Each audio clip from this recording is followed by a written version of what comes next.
Hi viewers, welcome to Technical Mind Pro. Today we are going to discuss about a very important topic, compressed air system qualification.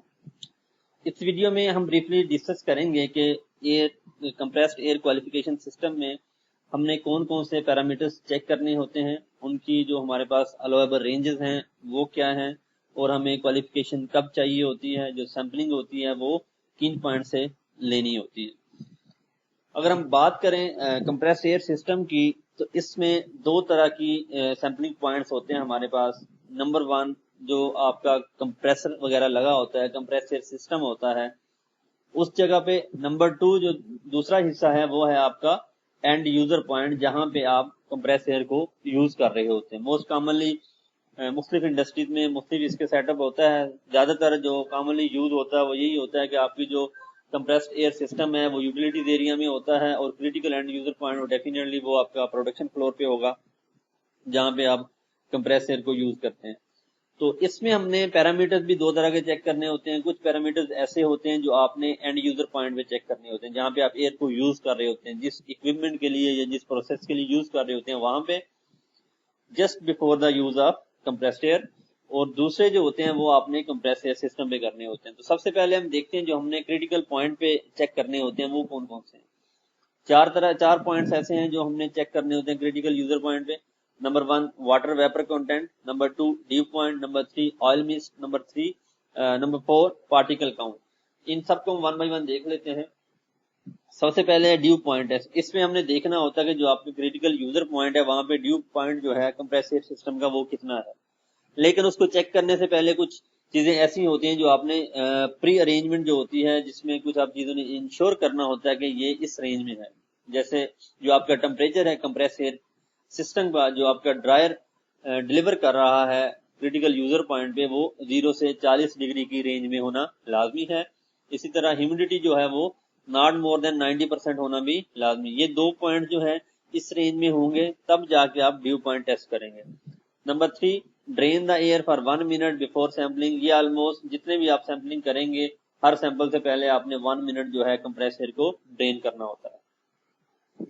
अच्छा, जो आपका due point है किसी भी critical user point पे, वो not more then और equal to 40 degree होना चाहिए। इससे कम हो सकता है, ज्यादा नहीं हो सकता। अगर इस रेंज में है तो इसका मतलब आपका सिस्टम जो है वो क्वालिफाई कर रहा है। सेकंड पॉइंट डिस्कस करने से पहले, अगर आपने अभी तक चैनल को सब्सक्राइब नहीं किया तो please subscribe the channel and click the bell icon, ताकि नेक्स्ट वीडियो आपको मिलती रहे। वाटर वेपर कंटेंट टेस्ट, इसमें हम चेक करेंगे कि जो आपका क्रिटिकल यूजर पॉइंट है वहां पे कंप्रेस एयर में वाटर के वेपर की कंसंट्रेशन कितनी है।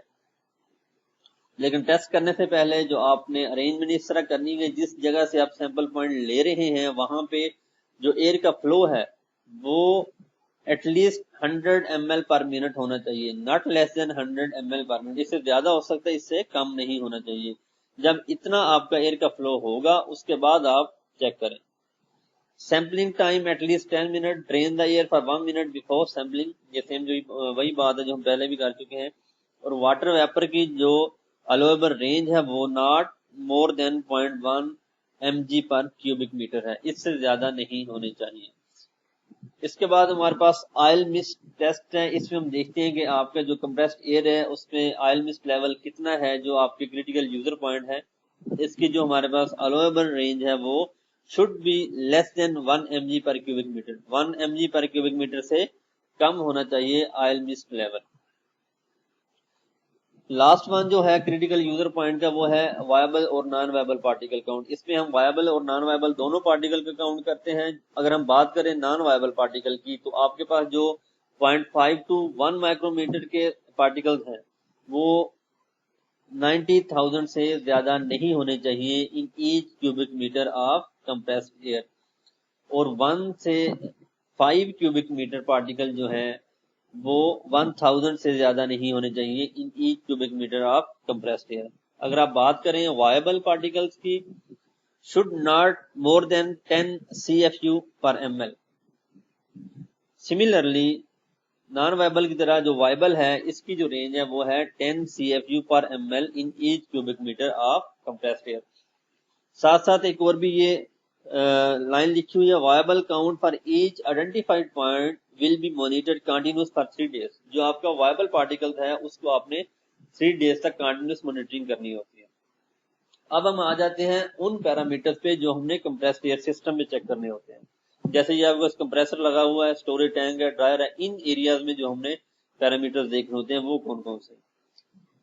Nitrogen oxide, nitrogen dioxide, carbon monoxide, carbon dioxide और सल्फर ऑक्साइड, ये 5 पैरामीटर्स हैं जो हमने इधर चेक करने होते हैं। अगर हम बात करें सबसे पहले नाइट्रोजन ऑक्साइड और नाइट्रोजन डाइऑक्साइड की, तो ये जितने भी ऑक्साइड्स हैं इनमें एक बात कॉमन तमाम टेस्ट में ये होगी कि जब आप टेस्ट करेंगे तो आपके पास जो डिटेक्टर ट्यूब है उसका कलर चेंज नहीं होना चाहिए। हाँ, इनकी जो रेंजेस हैं अलाउएबल वो सबकी वेरी करती हैं। जैसे नाइट्रोजन के ऑक्साइड की डिफरेंट होगी, सल्फर की डिफरेंट होगी, इस तरह कार्बन की डिफरेंट होगी। नाइट्रोजन में जो आपके पास अलाउएबल रेंज है वो should be not more then 2 ppm, 2 part पर मिलियन से ज्यादा नहीं होने चाहिए। जबकि सल्फर डाइऑक्साइड में अलाउएबल रेंज जो है वो नॉट मोर देन 5 ppm है। इसके बाद है हमारे पास कार्बन मोनोऑक्साइड, इसमें भी वही कलर चेंज की सेम बात है और इसकी जो रेंज है वो एज कंपेयर टू नाइट्रोजन या सल्फर ज्यादा है, 10 ppm, not more than 10 ppm है। जबकि कार्बन डाइऑक्साइड की रेंज उससे भी ज्यादा है, वो 300 ppm है। लास्ट वन जो हमारे पास कार्बन डाइऑक्साइड है, इसकी रेंज जो है वो 300 पार्ट पर मिलियन है। अब हम देखते हैं कि हमारे पास जो सिस्टम है कंप्रेस्ड एयर, इसकी क्वालिफिकेशन या रिक्वालिफिकेशन कब कब हमने करनी होती है। All of you well aware of है कि जब भी हम कोई भी नया सिस्टम लगाते हैं, कोई भी नया इक्विपमेंट लगाते हैं या फैसिलिटी डिजाइन करते हैं तो उसकी क्वालिफिकेशन हमें करनी होती है before taking it into batch manufacturing. Installation of new compressed air system, जब हम नया सिस्टम लगाएंगे तो डेफिनेटली उसकी क्वालिफिकेशन होगी।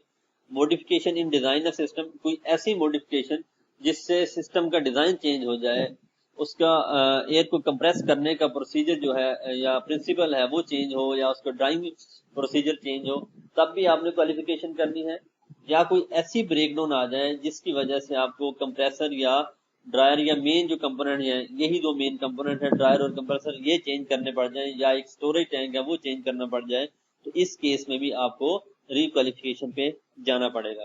लास्ट वन जो है continuous failure in delivery desired parameters of compressed air. अगर आपके पास जो कंप्रेस एयर है उसके जो पैरामीटर्स है आपके रिक्वायर्ड रिजल्ट से डेविएट कर रहे हैं और ये रेगुलर इंटरवल पे उनमें डेविएशन आ रही है, फेलियर हो रहा है कि आप डिजायर्ड रिजल्ट नहीं ले पा रहे, तो उस केस में आपको रिक्वालिफिकेशन पे जाना पड़ेगा। आई होप कि मैंने कोशिश की है कि बहुत आसान वर्डिंग में इसको डिलीवर करूं। I hope it would be useful to all of you. Thanks for watching. अगर आपने अभी तक चैनल को सब्सक्राइब नहीं किया तो please subscribe the channel, like and share the video.